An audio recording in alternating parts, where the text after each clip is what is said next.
Vllaznit të nderuar, jemi tek libri Ibn Qayyimit, Zadul Ma'ad, miksia pejgamberit alayhis salatu wassalam. Kemi arritur tek udhëzimi i pejgamberit alayhis salatu wassalam për trajtimin e prekjes nga syri i keq, domethënë nga mësyshi. Imam Muslimi sjell në sahihun e tij rrëfimin për Ibn Abbasit se pejgamberi alayhis salam ka thënë syri është i vërtet. Syri është i vërtet. Thot nëse do diçka që do ta kapërcente kaderin, ai do të ishte syri i keq. Çështje e rrezikshme. Domethënë puna e mësyshit është çështje shumë e rrezikshme. Po në sahihun e Muslimit, po ashtu nga rrëfimi i Enesit, i cili dëshmon se pejgamberi alayhis salam e ka lejuar, thot, bërjen e rukjeve kur ka personi ethe. Kur ki ethe, është mirë me bërë rukje. Ethe që shënë të gripnave, të flomave të ndryshme, kur ki ethe është mirë me bërë rukje. Thot, syrit keq edhe kundër plagëve. Qysh kundër plagëve? Për dini rastin e ati personi që e hongër prisin, e ati fshati, apo që e hongër akrepi, apo gjarpni, edhe qka dikush për muslimanve i këndej suratul Fatiha. Dhe më thonë, ishte plagosur nga e kishte hongër, dhe më thonë e kishte kafshuar akrepi atë person. Në Sunenin e Ebu Davudit është rrëfimi i Aishës radhiyallahu anha, e cila ka thënë, në atë kohë pranë kohën e pejgamberit alayhis salatu wassalam, kur çdo që merrte mësysh dikush, thot urdhëroi që të merrte abdest, ai personi që i ka rënë mësysh filon fistekit, thot dhe me atë ujë lagej personi i prekur nga syri. Domethënë, nëse ti ke rënë mësysh djalit tënd, atëherë merr abdest në ato vendet ku mirët abdesti, domethënë gjurmët e abdestit, edhe me qatë uj i vendoset në kokja, qesi që e stërpikish në kokë, apo në shtëpi. A më thonë, fëmijës tënd apo kujdo që i kero mësysh. Po ashtu, tregon Esma bint Umejsi, i tha njëherë pejgamberit alayhis salatu wassalam, o pejgamber, tha, fëmijët e Gjaferit thot shpesh i ruk mësyshi. Zakonisht fëmijët i ruk mësyshi shpesh. Edhe thot syri i keq. Atë kërkoj që të bëjnë rukje atyre, a i tha po. Nëse thot do të ekzistonte diçka që i paraprin caktimit Zotit, paramëno, nëse do të ekzistonte, atë që është i rrezikshëm mësyshi, që do t'i paraprinte kaderit Zotit, thot ai do t'ishte syri i keq. Se më shumë vllazni është i përhapur syri i keq se sa sikri. Se sikri e ka një procedur tjetër. Du të me shku të sirbazi, du të me marrë një gjurmë prej teje, një fotografi, një majic që ka erë, edhe a keni pas si sirbazat e lypin majicën e veshur që ka erë. Jo rastësisht e bëjnë këta. Me bo mi qu majic të pastër, po sa ta nxjerrësh ti nga aty që i pastron rrobat, nga maqina e lamjeve, nuk ta marrin. Se s'ka gjurmë. Shejtani nuk din ku me shku. Nëpërmjet djersës, shejtani e din ku është personi i duhur. A e keni vërejt, subhanallah, sa miliard njerëz janë, secili e ka djersën e ndryshme.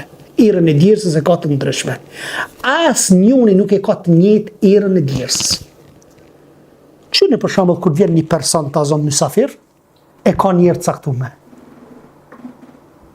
Nëse ti shkon diku, nëse dikush vjen diku, antarët e shtëpisë mësohesh me ato erënat e antarëve të shtëpisë. Ama dikush i ri me bë më ardh, përveç nëse parfimozët aty një litër parfim kur ta gjet smirët vesh aty.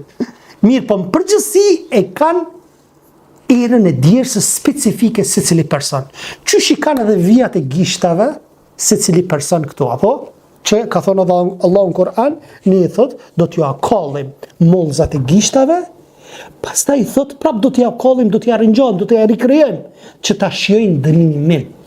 Në më thonë, mbas këtij ajeti kanë vërtetuar që mollzat e gishtave janë të ndryshëm. Mollzat e gishtave, ato vijat e mollzave të gishtave janë të ndryshëm nga njëri tjetri, edhe policia kriminale, do më thonë policia që mirët me hajnat, edhe mbas të gjurmave të gishtit e gjen personin e duhur, apo? Në më thonë, bas të vijave të gishtë, subhanallah 6-7 miliard njerëz, edhe asë njoni mos me qenë të njëjtë. Po nuk është shëdia, QR kodet a janë, asë njës është i njëjtë. Që ashtu dhe kjo. Pastaj thot, Imam Maliku, rahimahullahu ta'ala, përcjell prej Ibn Shihabit, ky prej Umame Ibn Sahil Ibn Hunayfit, që tregon se Amr Ibn Rabia, kur pa njëherë Sahil Ibn Hunayfin duke u larë. Një sahabi e ka pa një sahabi tjetër duke u larë. Tu la e ka pa. Edhe thot, për Zotin, thot, shiko, e ka vrejt, e ka pa trupin e ti, në zhveshur. E ka vrejt. Qysh, tek aty e ka vrejt, tash e ka pa. Edhe, thot, për Zotin, thot, nuk kam parë, thot, lëkur, më të mirë, si kur një virgjëresh, një femën që është e pastër virgjëresh, që s'është martu. Thot, as lëkur e virgjëreshe që të jetë më e butë se sa kjo. Tenin e lëkurës e ka pas shumë të mirë qaj sahabiu. E ky e ka, këqyre ka po, edhe i ka pëlqyja i teni i lëkurës ti. Qëfar u bë, thot, me njerë pas kësaj Sehli ra për toke, për dhej. Me që ke fjallë? Dhe që mundi me mytë vlojnë e juj me një fjallë vlëzdi. Nuk e dine.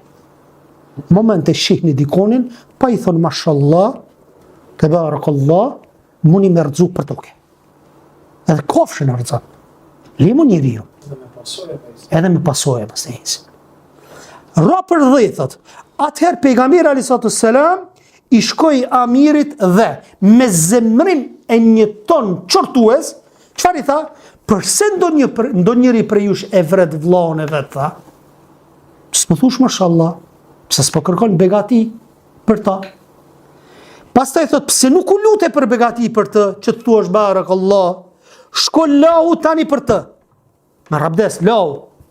Dhe thot, qëfar e kështu Amiri lau fytyrën, të dy duar, dy lërë, dy gjunjët, dy këmbët dhe pjesën e brendshme të izarit, të ti në një enë, pastaj lau Sehlin me këtuj, a i vazhdoj jetën së bashku me njerëzit e tjerë.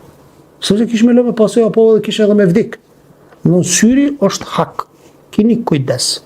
Bile, edhe seneve t'juja mundi mira mësysh. Kerit mundi mira mësysh.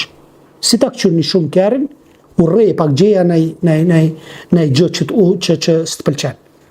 Që dikon ku e ki gërvish aty thuja që ma prisi qefin që thjesht mës me dhonë atë ofë me bua.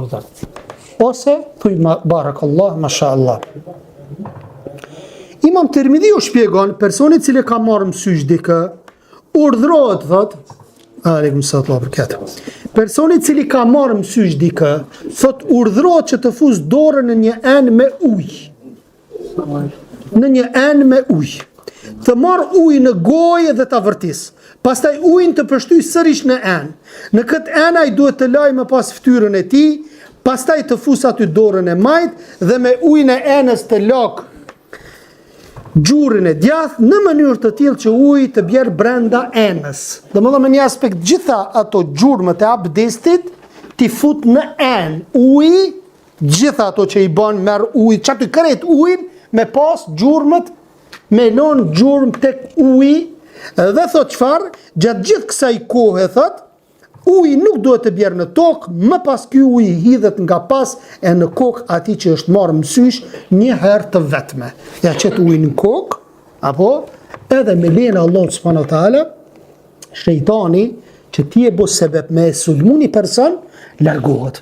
Për shkak sepse i bie si që ajo gjurë mu bo sebeb që sulmoj shejtani. Dhe tash prap me qatë gjurëm ti prap po e largon qatë shejtan me lejnë Allah subhanahu wa ta'ala. Ka dy llojet syrit keq, dy llojet mësyshit. Një mësysh thot i shkaktuar nga njeriu dhe një mësysh i shkaktuar nga gjindët. Dhe që vetë edhe gjindët marrin mësysh. A din që edhe maca të hongër buk nëse është e urritur maca, edhe me bo me të lëshu syt mundet me të marrë mësysh. Bos kujdes. Në mish, në copa në ikni, që ti jepi, se mund me të ra mësysh. Që është të rrezikshme, në po. Çka tham, është i shkaktuar nga njeriu edhe nga gjinët. Ka raste vllazni që gjini dashurohet tek gjini mashkull dashurohet te një femën. E çysh mos dashurohet te një femën kur motrat tona, gratë tona, nonat tona, muslimane, shqiptare, kur dalin nëpër dashur, ma ti pa çysh vishen. A disa krijesa janë, o vllazni, a disa krijesa janë. Njeriu si njeri kur pishe lakmon, apo? Ku ti she? Të zhveshura. E lërë mo gjini. Edhe gjini i sulman. I sulman deri në atë mas që nuk i lejon mu martu. Pastaj aki po, thot mu ka mshel në faka. Tamam i bëhet puna për mu martu, vjen puna dhe në përfundim, në fund thot jo qika. S'mun me vendosë. Tash mos ta merr se cili i ri që pishtyhet pak martesa që më ka rrom syshe kom seherë, kom se. Pastaj thot, sipas në transmetimit të saktë Museleme tregon se pejgamberi sa një ditë kur pa në shtëpinë e saj një shërptore, fytyra së cilit kishte një pamje të nxirrosur, të nxirr, fytyrën e kishte të nxirr. Kërkoni nga dikush që t'i bëj rukje, tha, se ky ka thot mësysh, sepse ajo është prekur nga syri i keq. Husein ibn Mesud el-Farai në shpjegimin e këtij hadithi thot se flitet për syrin e keq që vjen nga gjindët, pra ajo që marr mësysh nga vështrimi i gjinit. Domethënë përveç njeriut, po mu i ka më të marr mësysh edhe gjini. Edhe gjini mundet me të marrë mësysh. Prej Xhabirit vjen në hadith me senet të plot deri te pejgamberi sallallahu me këto fjalë. Me të vërtetë mësyshi e fut njeriu në varr edhe devën tenxhere. Çfarë është i rrezikshëm? Mësyshi e fut njeriu në varr, po edhe devën tenxhere e mbyt, domethënë edhe devën e mbyt. Para më na. Nëse aq i ki syt, ka disa njerëz që sytë e tyre shumë ndikojnë mësysh. Si ti që njëherë fëmin për toke. Vallai, vjen të shtëpia, si të shkon janis fëmija konë sërhatot të natën. Pse mund të kanë javë? Kështu i ka vetë, subhanallah. Ajo po se po. Smira, mundet më konë, përveç smirës mundet më konë ajo habia madhe, apo jo nga urrejtja, apo nga dashuria e teprume, nuk e kontrollon vetin. Edhe për atë arsye duhet me kontrollu vetin, sa më shumë.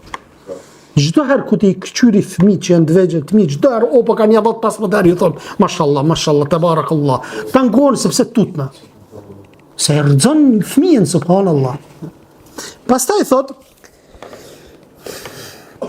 nga Ebu Seidi për cilët se pejgamberi sallallahu kërkon të mbrojtje tek Allahu që ta ruante nga keqja e gjendve, nga syri i keq dhe i njerëzve. Mendjet më të ndritura të çdo populli nuk e vënë në diskutim se syri i keq është i vërtetë. Këto krete e kemi ditë përveç disa tash mendjet ndritura në thojza që si pranojnë këto gjëra. Këti kanë ditë në nona tona, gjyshet tona. E kanë vërejt. Për syrit keq shumë kanë vdek fëmijë përpara. Edhe i kanë ditë këto gjëra. Pastaj thot, ndonë se kanë qëndrime të ndryshme për shkaktarët dhe ndikimin e tij, kështu disa shpjegojnë se njeriu që godet tjetrin me syrin e keq ka smir dhe djallëzi në zemër. E vërtet, kur ka smir njeriu dhe djallëzin vetvete, që është normale vllazni, secili person mos të rren, mos të gënjen, se nuk e ka të instalum në vetveten e tij një pjesë të hasetit, rren. Xhelozis. Rran. Po çka bën besimtari? E nalë veten. Dhe kjo smir, që kjo haset, kur del në shesh tek njëjtat profesione. Njëjtat profesione. Nuk shkon profesioni i hadisit i cili shet automjete me një person tjetër i cili punon ndërtimtari, për shembull, andini apo fitimi. Nuk ka, nuk ka xhelozi këtu. Mirë po në momentin kur janë profesionet e njëjta, ani më ka në dyqan ofër, çati për çati. Konkurrencë. Më thonë këtu hin xhelozia. Atër çka me bo? S'pa ku mos mi bo padrejtësi. Edhe nëse të vjen ajo urrejtja. Nalo. Thuj mashallah, tabarakallah. Edhe pse me zemër të vjen me urrejt. Po ti thuje, mashallah, tabarakallah. Luftoje. Shekh Uthejmini rahimullahu taala ka thonë, thot, xhelozia ma e madhe është mes dietarëve. Dietarëve. E lem përil? Dietë përil. Flet ma mirë. Ka ma shumë xhamat, ka ma pak xhamat. Jo anë, jo këne. Do më thonë, e gjenë shejtoni ati një çështje. Po marë parasysh, e rëndësishme diçka, e shejtoni nëpërmjet kësaj dere del. E tash, nëpërmjet kësaj dere mundet me edhe me një derë tjetër në emrin e kritikës me rujt fen. A kuptove?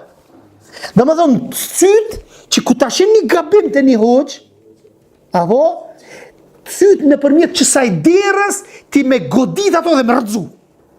Duke dosht mi thonë gjemati që u po du me rujt fen. Apo, kjo është çështje e rrezikshme shumë dhe është çështje e hollë tek sinqeriteti i njeriut. Sepse me një anë duhet me rujt fen, se duhet me fol. Po në anën tjetër, kush ta sheh sinqeritetin? A xhamati Allah. Allahu ta sheh. Xhamati nuk e din. Xhamati thotë ky po do me rujt fen. Dhe për atë arsye duhet mi pastru zemrat. Që kur dojmë me fol për hir të Allahut. Kur dojmë me rujt dinin, edhe kur të folim ndaj një personi, jo me inat, po me qëllimin që me rujt fen, po edhe njëkohësisht me pas në kry që ai mu udhëzu nga kritika jote. E që kjo është kritike sinqert, që e runë, do më thonë, sinceritetin. Një grup tjetër thot, mendon se ka shumë mundësi që nga njeriu të rrezatohen energjia apo rryma të padukshme, të cilat veprojnë në trupin e tjetrit dhe dëmtojnë atë. Subhanallahu, dhe shkenca ka vërtetuar që vendet rrezatuese që lëshojnë domethënë një lloj energjie janë vendet që nën sqetulla edhe poshtë tek organet. A di çka thot Ibn Qayyimi? Thot që aty janë vend stacionimi i gjinëve. Aty qëndrojnë më shumë gjin, sepse është vend i fllëçt. Ku vjen më shumë era vëllazni?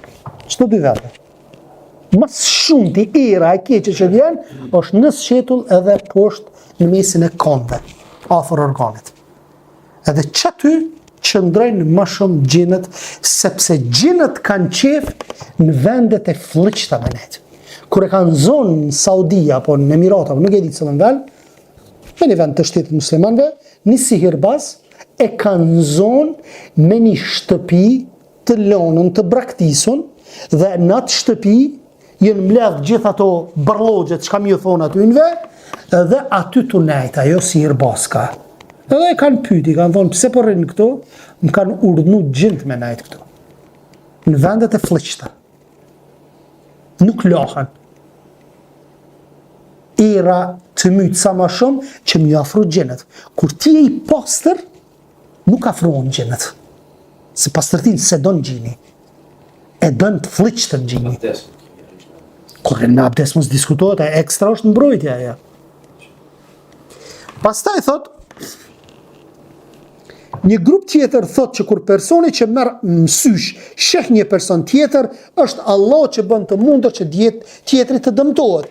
Është Allah ai që e krijon dëmtimin dhe jo syri apo shpirti i personit. Por ky është mendimi i atyre që e mohojnë ekzistencën e disa forcave shpirtërore, thot që veprojnë në këtë botë. Domethënë, kjo është mendim i refuzuar.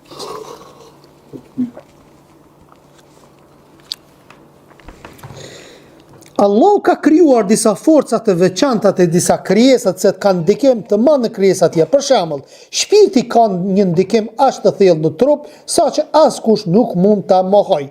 Normalisht shpirti dhe trupi janë të lidhur njëri me tjetrën, apo shpirti është një lloj komandanti që jep udhëhecin apo trupit. Shpirti është komandanti dhe ushtarëve e jep urdhrin. Po ashtu thota, nuk keni parë ju se si fytyra një personi të turpshëm skuqet e bëhet flak kur sheh me sy diçka që nuk i përshtatet atij. Apo skuqet, i vjen marrë.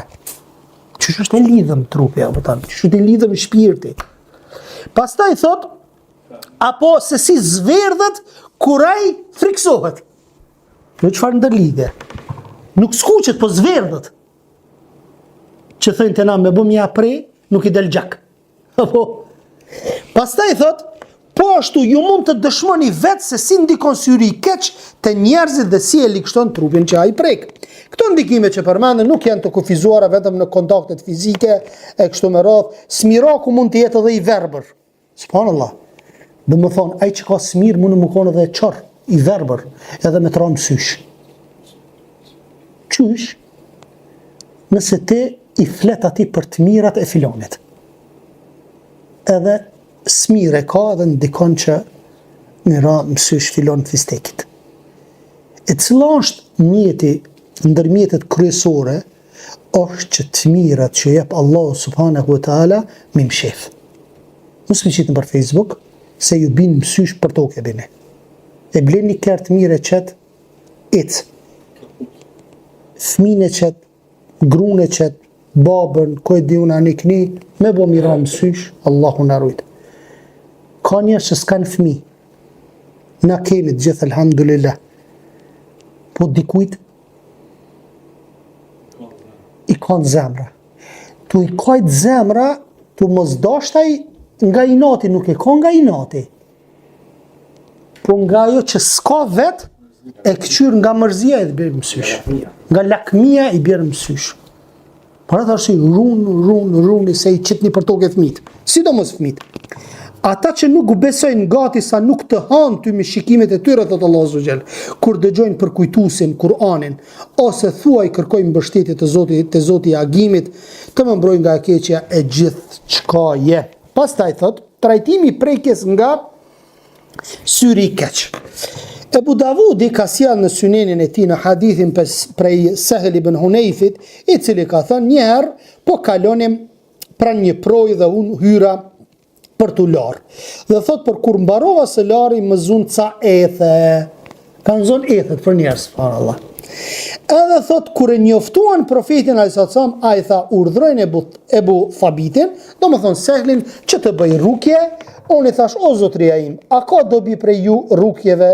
A i tha, nuk ka rukje për gjë tjetër, por vetëse për kundra mësyrit të keq, etheve dhe kafshimeve helmuese. Ti ka zënë Resulli a.s. për ethe, për syrë të keq edhe për kafshime. Nëse të kafshon, do më thonë, ndo një insekti caktuar. Ka disa lloj rukje shfetare, për shembull këndimi suratul Fatiha, i dy sureve mbrojtëse, Feleki edhe Nasi, Ajetul Kursia, edhe kemi lutje profetike, që është eudhu bi kelimatillahi tammati min sharri ma khalaq, eudhu bi kelimatillahi tammah min kulli shejtanin wa hamma, wa min kulli ajnin lamma, dhe më thonë, kërkoj mbrojtje me fjalët e përsosura të Allahut subhanahu wa taala, prej çdo të keqet të çdo shejtani, krijese dëmtuese dhe prej së keqes së çdo syri të keq, edhe këtu i ka citu prot, dhe më thonë një faqe e gjys, këtë duat që duhet me i bo për mbrojtjen e fëmis apo dikujt nga mësyshi. Ata që i provojnë këto rukje dhe lutje, domosdo që kanë për ta kuptuar vlerën dhe dobinë e tyre, e rrjedhimisht do t'ja njohin nevojën e madhe për to. Këto lutje të mbrojnë nga syri i keq, por edhe nëse i prekur nga ai me lejen e Allahut subhanahu wa taala, do t'i sheh pasojat e kësaj në të mirë. Nëse dikush e di që mund të dëmtoj veten dhe të tjerët me syrin e keq, atëherë thuaj Allahumma barik alej, o Allah, begatoj atë dhe shtoj atë mirat. Nëse mendon, friksosh që se të vjen nera, ki vrejt për shembull prej zemrës vjen për fëmin tënd apo për dikon, qysh me kop me shtrëngu me përçaf fëmin tënd, munojo tërkon mos haro me thon barakallah, sepse e gjet për tokë fëmin tënd. Allahumma barik lek. Allahumma barik lek. Po edhe ashtu. Allahumma barik që është, do të thonë lek është për ta. Për ta. Lehu për ai i bjerhua. Më thonë, thjesht me kërku mbrojtje tek Allahu, që Allah me dhonë begati dhe mirësi. Pastaj thot, mund të thuash gjithashtu, mashallah, la kuvvete illa billah.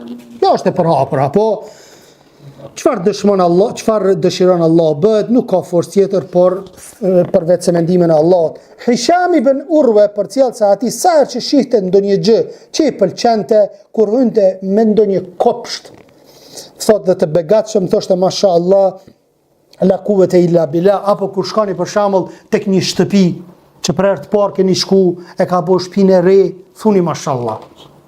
Gjatë ato pare i ka dhonë, edhe bosh sebeb që me i shkaktu dëm, dhe më thonë vëllaut tonë musliman. Andaj keni kujdes sa të muni.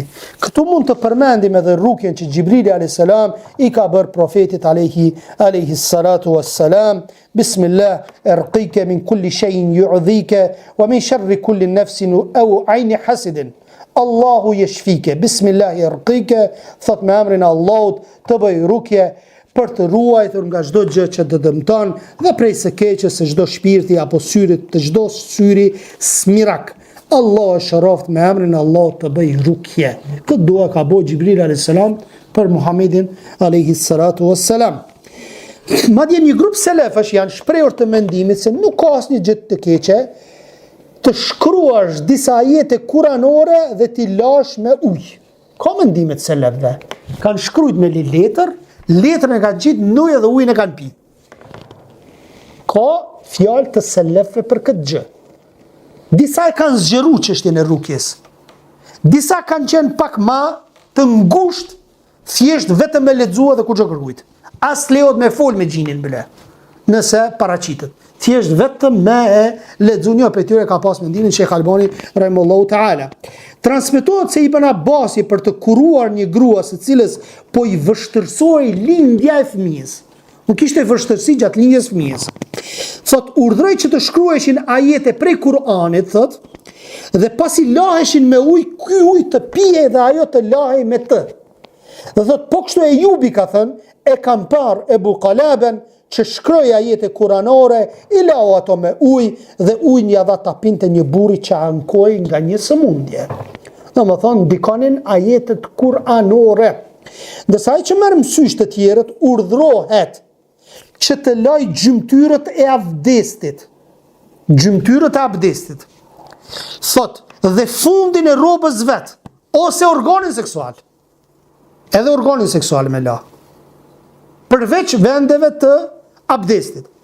Thot, sipas një mendimi, nga ana e djathtë, me këtë ujë ai duhet ta spërkat një herë të vet me pjesën e pasme të kokës, atë që ka marrë mësysh. Sepse këto vende janë vendqëndrime të shejtanëve. Dhe ti po e merr atë gjurmën për me godit, për me e largu, domethënë atë mësysh që i ka rënë vllaut tënd. Ky është një lloj mjekimi që doktorët nuk mund ta arrijnë me ilaçet e tyre. Edhe nëse nuk e pranojnë, na se kemi gojën e tyre, se nuk e kemi niyet me i bind kështu me dhunë ata që nuk i pranojnë. E rëndësishme, na e dim se kjo është mjekësia profetike e pejgamberit sallallahu alajhi wasallam.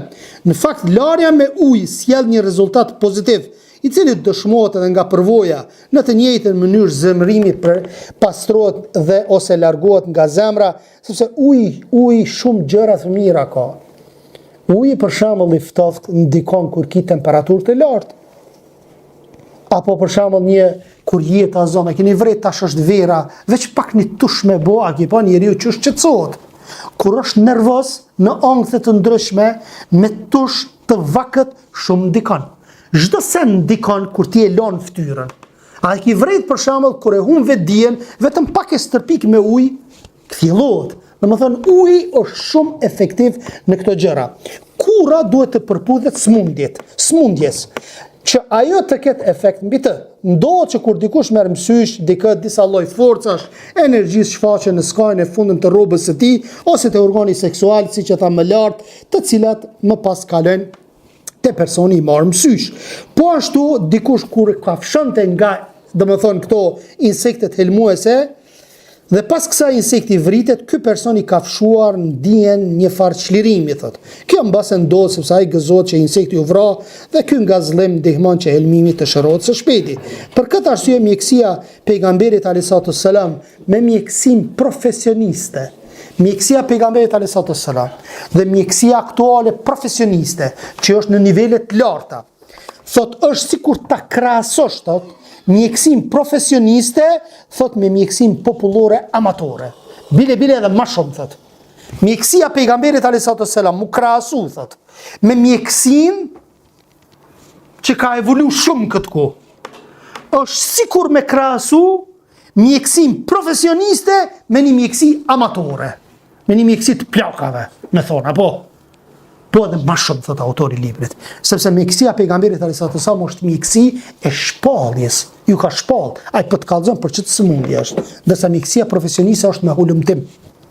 Edhe pse nuk mohohet, apo. Mbrojtja nga syri i keq, thot, bëhet edhe më e suksesshme nëse i fshih mirësitë që i gëzon në sytë e njerëzve. El-Beghawi shënon në librin e tij se kur Uthmani radhiyallahu anhu pa një djalosh të vogël të bukur, çfarë? E ka po një djalosh të vogël të bukur, edhe thot dhe të lezetshëm, urdhroi ngjyeni thot ati grobzën e mjekrës me të zezë, me shumëtu me një aspekt. Pse se pi binë sy shumë, ruje. Pastaj thot, ndërsa Al-Hattabi thot në librin e tij, rrëfet se njëherë kur Othmani pa një djalosh të vogël, mjaft të bukur, tha, mbulojani grobsën e mjekrës atij me bojë të zezë. Thot Othmani pra kërkoi që fëmijës të ngjyej me zë të zezë grobza e mjekrës me qëllim që të mos prekej nga syri i keq. E na çka bëjmë? I marrim fëmijët edhe i qesim, i bëjmë reklama të pambirsave. Apo, a i qesim? A ki po qëfar fëmijë të bukur janë, subhanallah. Po ti e mytë fëmijëve, subhanallah. Dikush mira mësysh e qëtë për toke, më zdvin ato porë që i marrë shpia asaj reklame. Pastaj thot, një lutje tjetër që ndihmon për të ruajtur nga syri i keq, për cilën nga Abu Abdullah el-Tayyahi, thot, ky po shkonte në haxh ose në xhihad, hipur mbi një deve të mirë, ase ku ishte një burr i cili po të shikte diçka me sy, do ta rrëzonte thot për toke.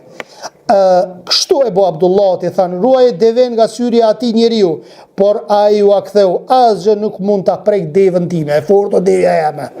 Ja përcollën këtë gjë njeriu që merrte mësysh dhe ai si reagim priti rastin kur Abu Abdullah të mos ishte i pranishëm edhe vështroi devin e tij, i cili ra për toke barkazi. Veç e këshyri tak për toke ra. Pastaj tha më pas, kur erdhi, a keni pa do filma ma herët me sy që i bëjshin. Veç e prek tap syt edhe lëviske personi. Po, që lëvis ti ma i moqe me di. Pastaj thot, më tregoni kush është ai e kështu kur ai ja treguan, ai tha me emrin e Allahut kontrolluesit që bën zab shkëmbin e fort dhe yllin flakrues, unë lutem që syri keq t'i kthehet personit nga i cili doli dhe njerëzit më të shtrejtë të tij.